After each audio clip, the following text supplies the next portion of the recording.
a todos, continuamos con nuestro estudio de Apocalipsis. El día de hoy nos toca el capítulo 11. En el tema anterior les expliqué que entre el capítulo 9, donde termina el sexto sello, y el capítulo 11, versículo 15, donde empieza el séptimo sello, hay un lapso, que son el capítulo 10 y el capítulo 11, los primeros 14 versículos.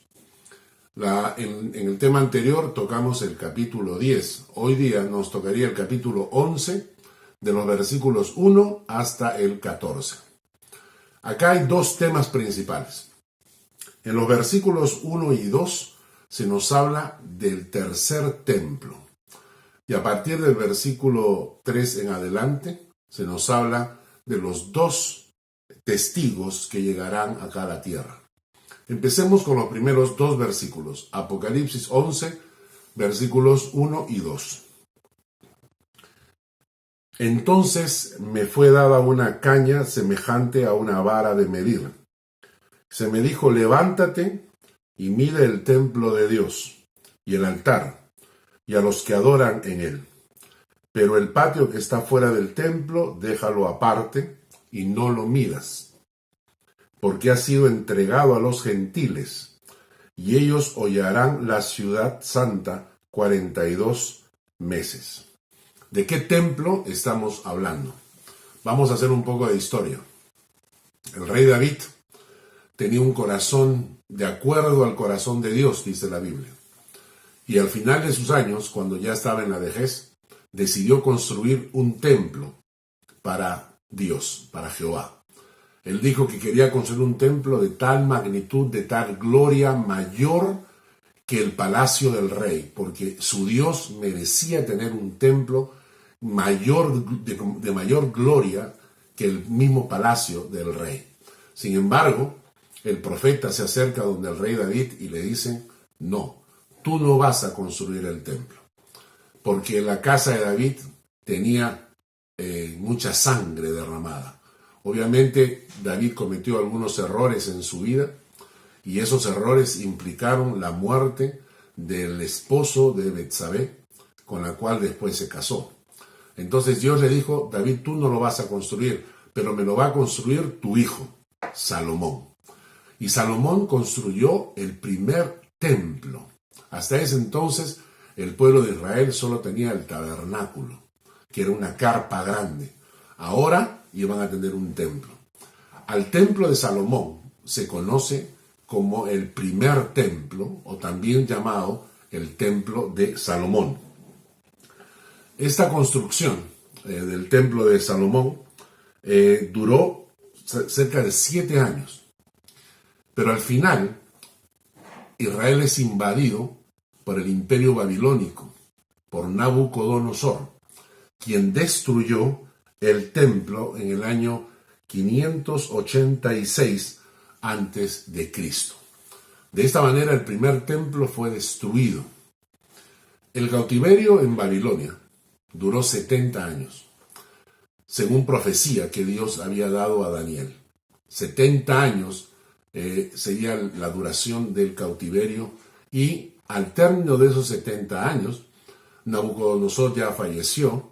Y ahora tenemos al emperador Darío, del imperio medo-persa, ante quien había caído el imperio babilónico. Darío, él tiene en su corazón ayudar al pueblo hebreo a reconstruir el templo de Jerusalén. Y es así que bajo la tutela de Esdras y Nehemías, pueden encontrar los libros de Esdras y Nehemías en el Antiguo Testamento, regresa un pequeño grupo de sobrevivientes, digamos, regresan a Jerusalén y empiezan a reconstruir el muro de Jerusalén, y dentro de ese muro reconstruyen el segundo templo. Ese es el segundo templo, llamado el Templo de Jerusalén, que básicamente quedó durante la época romana. Cuando leemos en la Biblia sobre el Templo de Jerusalén, estamos hablando del segundo templo. No el templo de Salomón, el segundo templo llamado el templo de Jerusalén.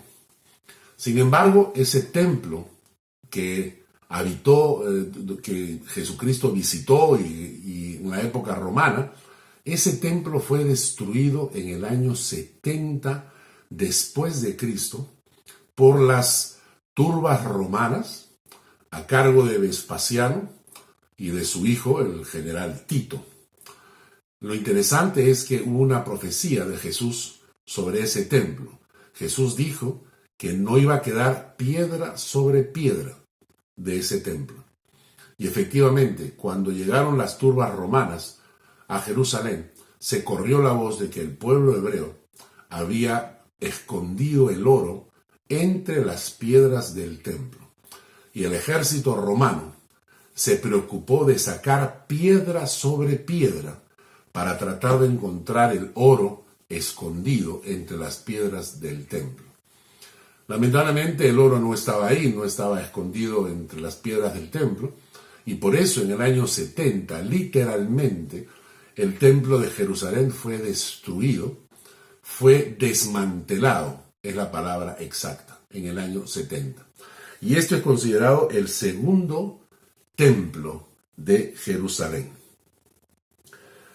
En el año 600 después de Cristo, los ejércitos musulmanes llegaron a Palestina. En ese tiempo estaba el califa Omar y tomaron propiedad del terreno de las ruinas del templo, y el monte Moriah pasó a manos del islamismo. Y ahí mismo, en ese terreno donde se había desmontado el templo de Jerusalén, los musulmanes construyeron dos mezquitas, la mezquita de Al-Aqsa y la otra que es conocida como la mezquita de Omar o la mezquita de la cúpula, que es una cúpula dorada que hay. Estas dos estructuras fueron construidas exactamente en el terreno donde estaba el templo de Jerusalén. Lo único que ha sobrevivido hasta ahora es el muro que rodeaba la ciudad de Jerusalén, que es conocido hoy en día como el Muro de los Lamentos.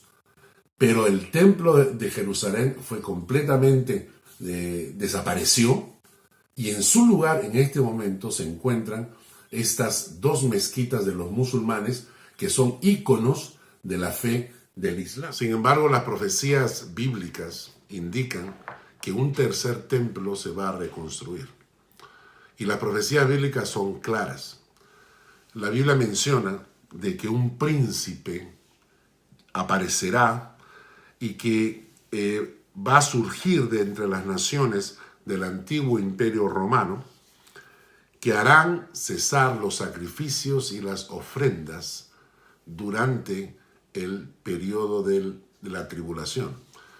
Esto indica, por el profeta Daniel y por el mismo Señor Jesús, indicaron que va a haber un templo, y ese templo va a tener sacrificios, va a ofrecer sacrificios en el pueblo hebreo, y que esos sacrificios van a terminar a los 3 años y medio.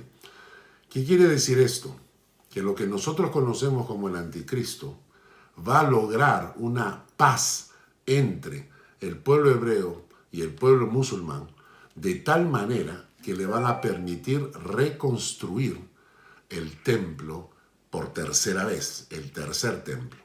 Vamos a leer Daniel capítulo 9, versículo 27. Daniel 9, 27.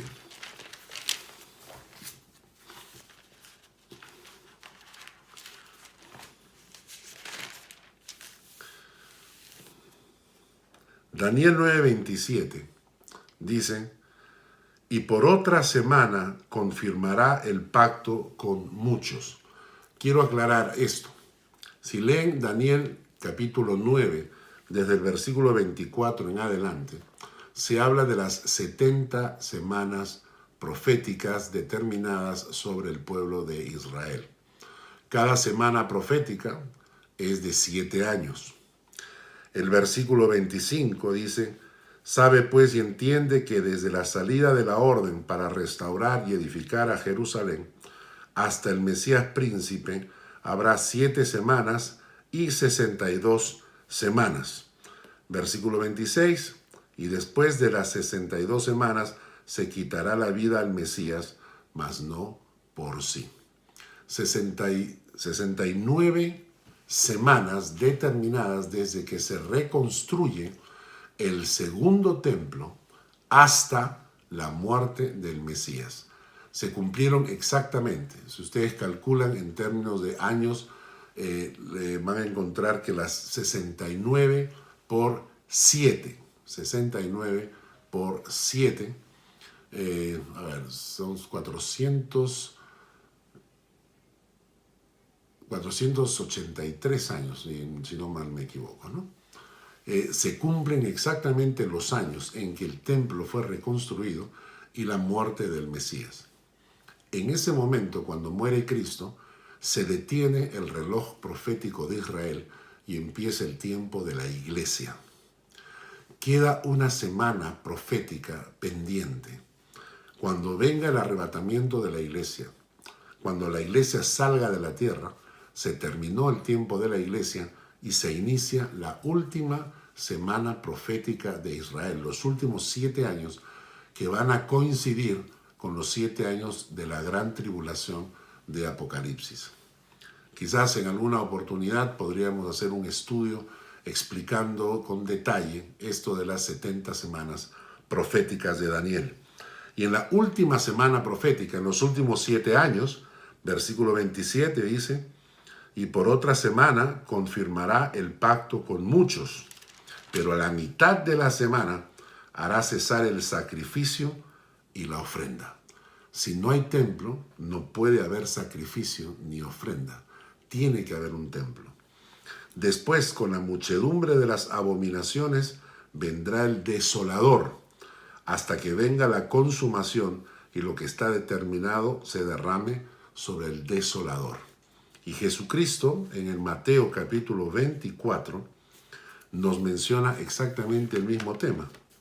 Mateo 24, versículo 15, dice: por tanto, cuando veáis en el lugar santo la abominación desoladora de que habló el profeta Daniel. Es decir, el mismo Jesucristo está diciendo que la profecía de Daniel es cierta, que va a tener un templo donde se van a ofrecer sacrificios y que a la mitad de la semana vendrá la abominación desoladora. ¿Y esto a qué se refiere? A que aquel hombre, el anticristo, que hizo un pacto con el pueblo hebreo y logró la paz entre los hebreos y los musulmanes, a los 3 años y medio, a la mitad de la semana, va a romper su pacto, su palabra, se va a meter en el templo de Jerusalén, va a ofrecer sacrificios mundanos como cerdos, cabras, cualquier animal inmundo, va a ofrecerlo en el lugar del sacrificio y además se va a sentar en el trono de Dios como si fuera Dios, dice el texto bíblico. En 2 de Tesalonicenses, capítulo 2, versículo 3, 2 de Tesalonicenses, capítulo 2, versículo 3, dice: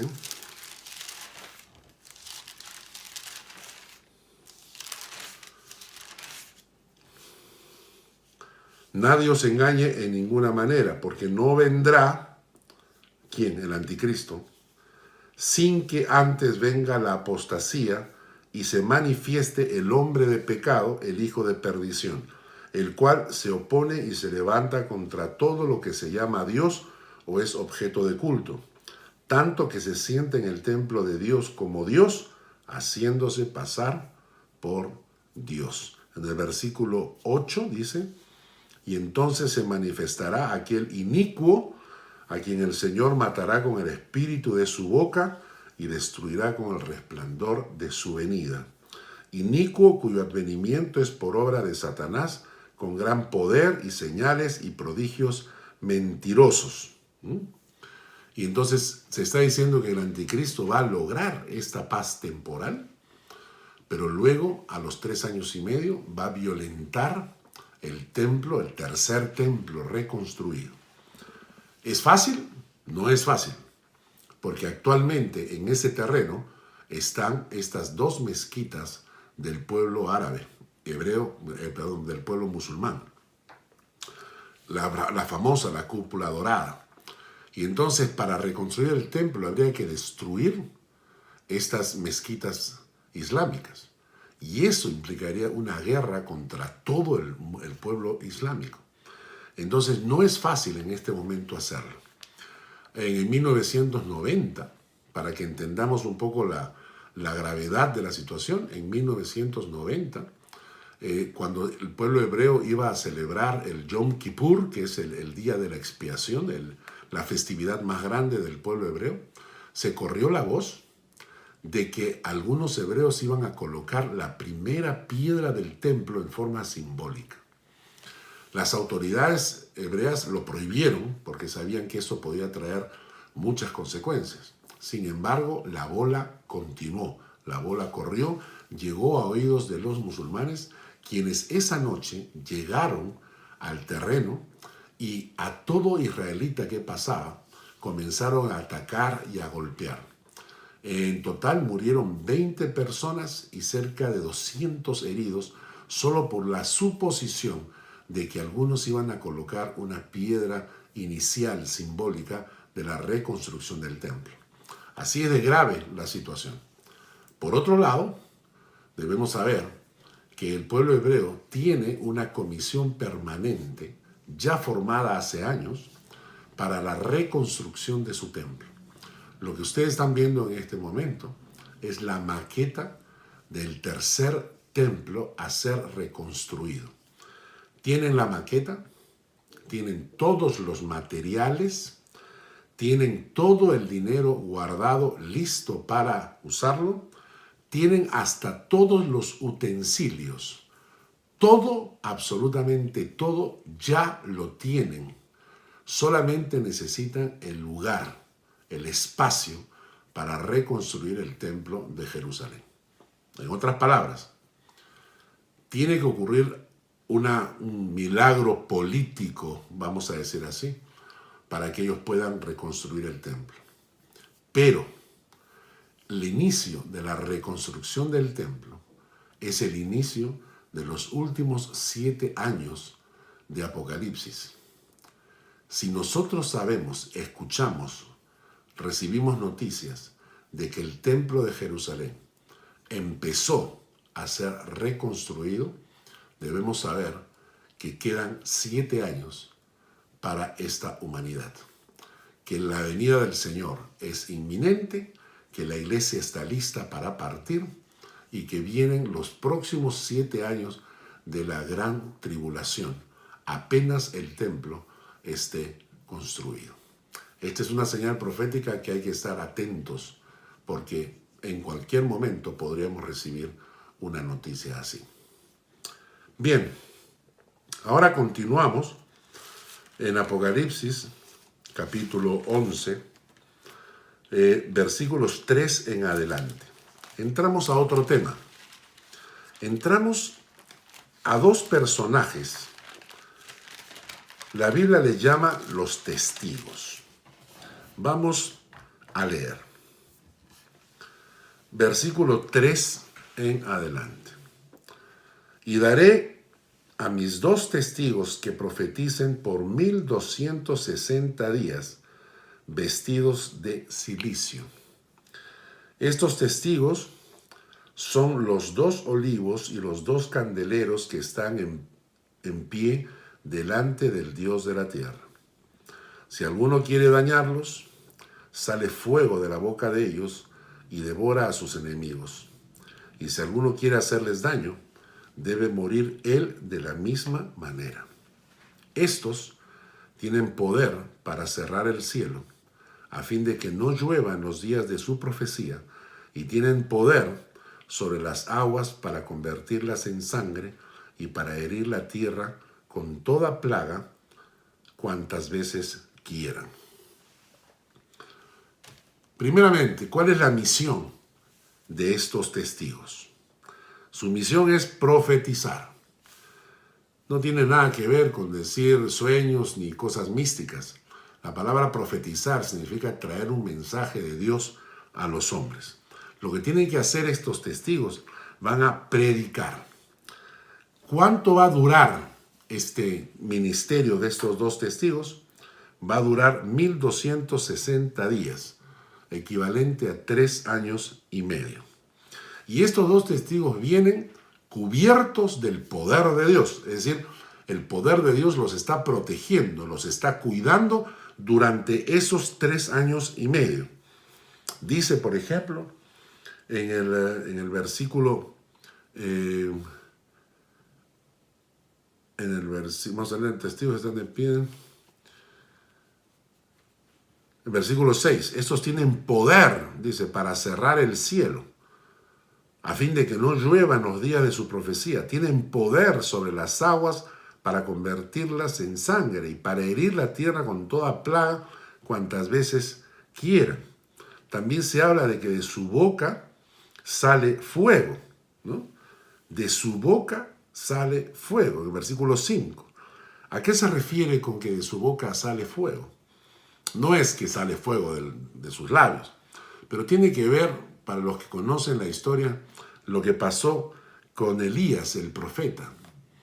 Cuando Elías el profeta dice, vinieron a buscarlo a Elías de parte del rey, y lo vinieron a buscar, siendo él el profeta de Dios, vienen a buscarlo con insolencia, con soberbia, y le dicen, el rey manda que vayas, ¿no?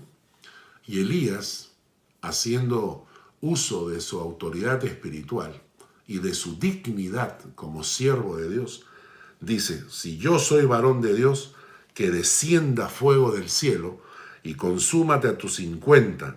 Y descendió fuego del cielo que consumió a los 50 soldados.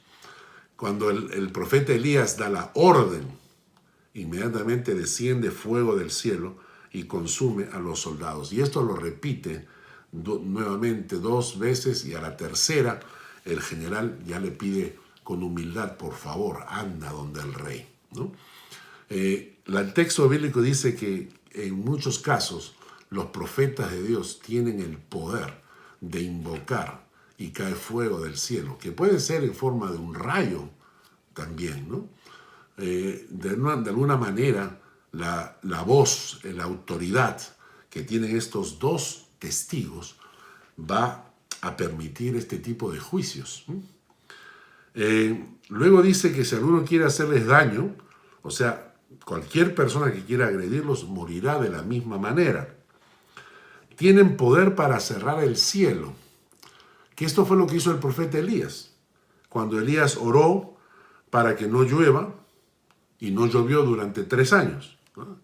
Tienen poder para cerrar el cielo. Tienen poder para convertir las aguas en sangre. Y esto es lo que hizo Moisés y Aarón cuando fueron a rescatar al pueblo hebreo de los egipcios. Tienen poder para herir las plagas, para herir con plagas, que también fue lo que hizo Moisés. Ahora, en el versículo 4 nos dice que estos testigos son los 2 olivos y los 2 candeleros que están en pie delante del Dios de la tierra. ¿Quiénes son? ¿Quiénes son estos 2 olivos? ¿De quiénes se está hablando? En Zacarías, capítulo 4, versículos 11 al 14, nos dice, Zacarías 4, 11 al 14. Hablé más y le dije, ¿qué significan estos 2 olivos a la derecha del candelabro y a su izquierda? Hablé aún de nuevo y le dije, ¿qué significan las 2 ramas de olivo que por medio de 2 tubos de oro vierten de sí aceite como oro? Y me respondió diciendo, ¿no sabes qué es esto? Y dije, Señor mío, no. Y él dijo, estos son los 2 ungidos que están delante del Señor de toda la tierra. Estos son los 2 ungidos que están delante del Señor de la tierra. Matthew Henry, el comentarista bíblico, dice, basta con una lectura rápida de los versículos para darnos cuenta de que aquí hay una clara referencia a Elías y a Moisés.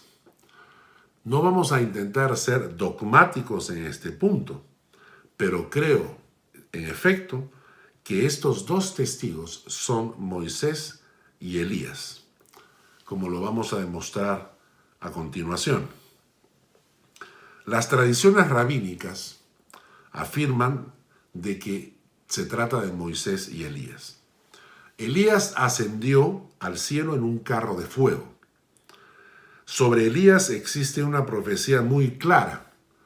En Malaquías 4:5 dice: He aquí yo os envío al profeta Elías, antes que venga el día de Jehová grande y temible.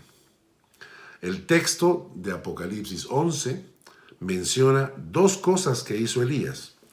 Hizo descender fuego del cielo, hizo detener la lluvia por 3 años y medio. De tal manera que estos argumentos nos hacen pensar que uno de los testigos es Elías, quien no murió.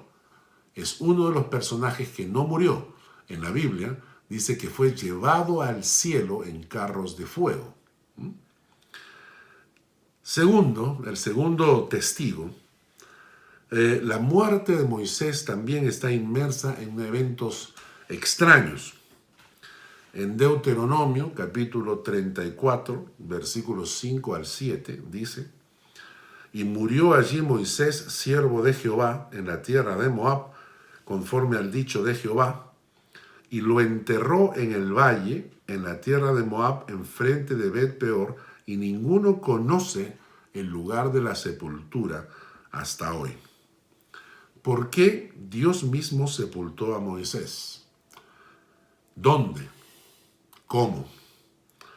¿Por qué Dios ocultó el sepulcro de Moisés de tal manera que nunca nadie supo en qué lugar fue sepultado? En Judas, el versículo 9, dice: Pero cuando el arcángel Miguel contendía con el diablo, disputando con él por el cuerpo de Moisés, no se atrevió a proferir juicio de maldición contra él, sino que dijo: el Señor te reprenda. El texto de Apocalipsis que hemos leído nos menciona convertir las aguas en sangre o las plagas de Egipto, que es lo que hizo Moisés. De esta manera podríamos creer que el segundo testigo es Moisés. Entonces serían Elías y Moisés. Lo más interesante también es que cuando Jesús tomó a Pedro, a Jacobo y a Juan y los lleva a un monte alto y se transfigura delante de ellos, los dos personajes que aparecen son Moisés y Elías. Por todo esto, y no vamos a caer en un dogmatismo, pero nos es posible suponer con mucha probabilidad de que estos dos testigos que aparecen para predicar, para llamar al arrepentimiento, durante esos 3 años y medio, durante la construcción, cuando el templo ya esté construido, esos primeros 3 años y medio, serán Moisés y Elías. Sin embargo, cuando leemos en el versículo 7 al 10, encontramos que cuando estos testigos cumplan su misión, dice: cuando hayan acabado su testimonio, versículo 7, Apocalipsis 11, 7, la bestia que sube del abismo hará guerra contra ellos y los vencerá y los matará cuando ya hayan acabado su misión. Y sus cadáveres estarán en la plaza de la grande ciudad, que en sentido espiritual se llama Sodoma y Egipto, donde también nuestro Señor fue crucificado. Estamos hablando de Jerusalén. Y los de los pueblos, tribus, lenguas y naciones verán sus cadáveres por 3 días y medio y no permitirán que sean sepultados. Y los moradores de la tierra se regocijarán sobre ellos y se alegrarán y se enviarán regalos unos a otros, porque estos dos profetas habían atormentado a los moradores de la tierra. La guerra dirigida por el anticristo que recibe de Satanás su poder, pero solo cuando hayan terminado su testimonio podrán destruirlos.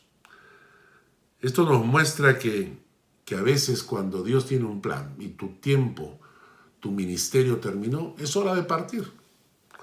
Cuando terminó el plan, es hora de partir. A veces nos cuestionamos cuando un siervo de Dios muere, pero no. Cuando terminó nuestro tiempo en esta tierra, es tiempo de partir. Y naturalmente no nos vamos a suicidar. Por eso es que hay circunstancias alrededor que hacen que uno pase a la presencia de Dios. Puede ser un accidente, puede ser un infarto, puede ser una enfermedad. Cuando nuestro tiempo en esta tierra terminó, Dios utilizará algún método para hacernos partir. Ahora, 3 cosas van a ocurrir. Sus cadáveres de estos 2 testigos van a ser expuestos públicamente en la plaza principal de Jerusalén, donde el Señor fue crucificado, dice el versículo 8. Le llaman Sodoma y Egipto porque a pesar de ser Jerusalén, es una ciudad llena de idolatría y paganismo. No permitirán que sus cuerpos sean sepultados y todos los pueblos, tribus, lenguas y naciones lo verán. Esto en los siglos pasados habría sido una locura. Hoy en día, con el Internet, ya no. Con el Internet se va a retransmitir a todas partes, todo el mundo lo va a poder ver por los satélites, por los teléfonos móviles, de tal manera que todos se van a gozar. Dice, ¿por qué? Porque los profetas atormentaban al pueblo con su predicación. Qué gran diferencia con los predicadores que te hablan cosas bonitas, que te dicen cosas que te halagan. Estos predicadores que hoy día abundan y que la gente apasionadamente sigue, porque vas a la iglesia y te dicen, voy a la iglesia no para que me digan cosas duras, yo voy a la iglesia para que me motiven, para salir contento, alegre. Los predicadores que de una u otra manera hablamos la palabra es dura, la palabra es difícil, la palabra confronta, la palabra te hace ver tus errores.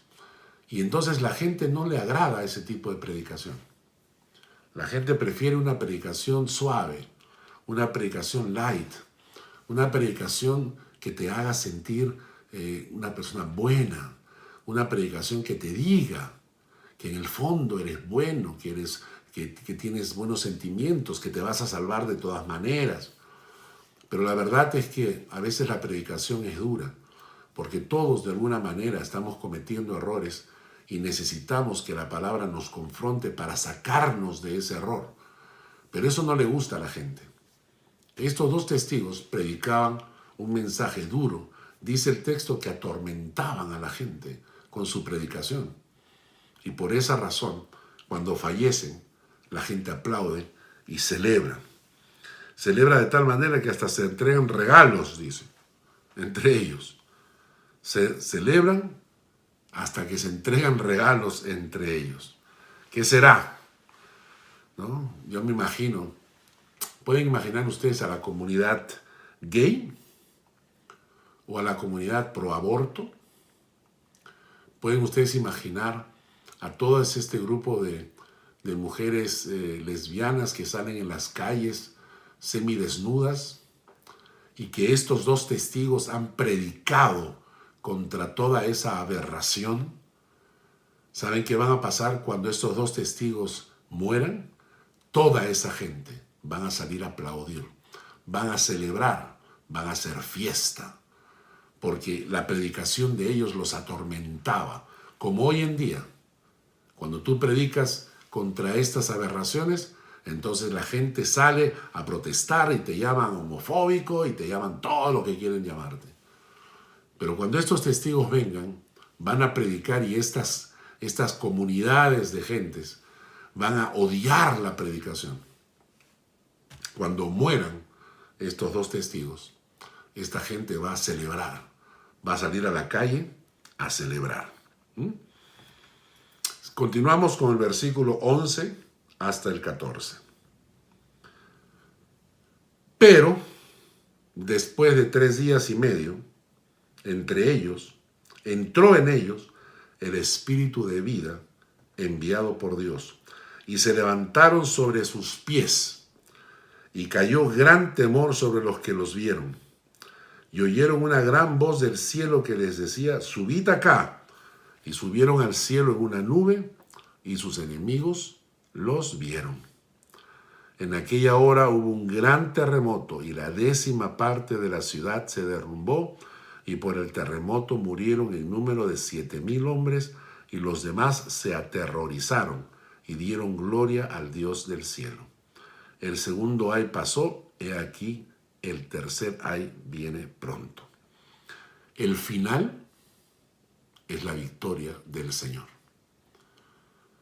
Al final dice que el Espíritu de Dios va a entrar nuevamente en ellos después de 3 días y medio, y se van a levantar sobre sus pies y van a comenzar a caminar, y va a entrar pánico en toda esa gente.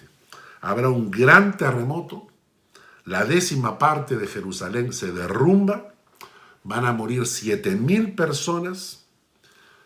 Algunos, dice el versículo 13, algunos darán gloria al Dios del cielo, pero ya es tarde, porque ya estos testigos están ascendiendo a la presencia de Dios. Así que al final, aunque la gente pensó que los habían vencido, a estos 2 testigos que predicaban duramente la palabra de Dios, y que la gente se sentía atormentada por esta predicación tan dura, cuando ellos se burlaron, celebraron, se mandaron regalos, de repente a los 3 días y medio, Dios decide devolverles la vida. Y entre el espíritu de vida de Dios entra en ellos, y ellos se levantan sobre sus pies. La gente al ver eso queda aterrorizada, y acompañado de un terremoto, gente que fallece. Esta es la historia de estos 2 testigos, de Moisés y Elías, que fueron enviados a predicar durante estos 3 años y medio en que el templo de Jerusalén comienza a funcionar. Termino con un texto de 2 de Pedro, capítulo 3. El Señor no retarda su promesa, según algunos la tienen por tardanza, sino que es paciente para con nosotros, no queriendo que ninguno perezca, sino que todos procedan al arrepentimiento. Estamos hablando de ya los últimos años de la tribulación, cuando viene la tribulación, y aún en ese tiempo, Dios en su misericordia manda testigos que prediquen la palabra para que la gente se arrepienta. La gente con maldad en el corazón no le gusta esa predicación. No quieren arrepentirse. Quieren seguir en sus corrientes como Sodoma y Gomorra, que menciona el versículo 8. Ellos quieren seguir en su podredumbre, quieren seguir en su depravación, quieren seguir en su aberración. Dios está dando tiempo de arrepentimiento. No es que Dios está retardando su promesa, sino que Dios en su paciencia nos está dando tiempo de arrepentirnos y de volver a los caminos de Dios. Ojalá nosotros hayamos encontrado ese camino de vuelta.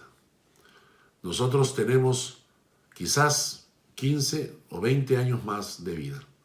Ojalá que en estos 15 o 20 años nosotros recuperemos esa pasión por servir al Señor con un corazón puro, con un espíritu noble, con un corazón limpio. Y que volvamos a decir: Señor, estos son mis últimos 20 años, pero yo quiero estar preparado para que tú vengas por tu iglesia. Y que en cierta manera cumplamos la función de estos testigos, de predicar entre la gente un mensaje de arrepentimiento, para que la gente vuelva sus ojos al Señor y encuentren en el Señor la paz que necesitan. Terminando, si leemos en el versículo 15 del capítulo 11 de Apocalipsis, dice: y el séptimo ángel tocó la trompeta. Ahí empieza recién la séptima trompeta, que se verá en el próximo estudio. Que Dios les bendiga.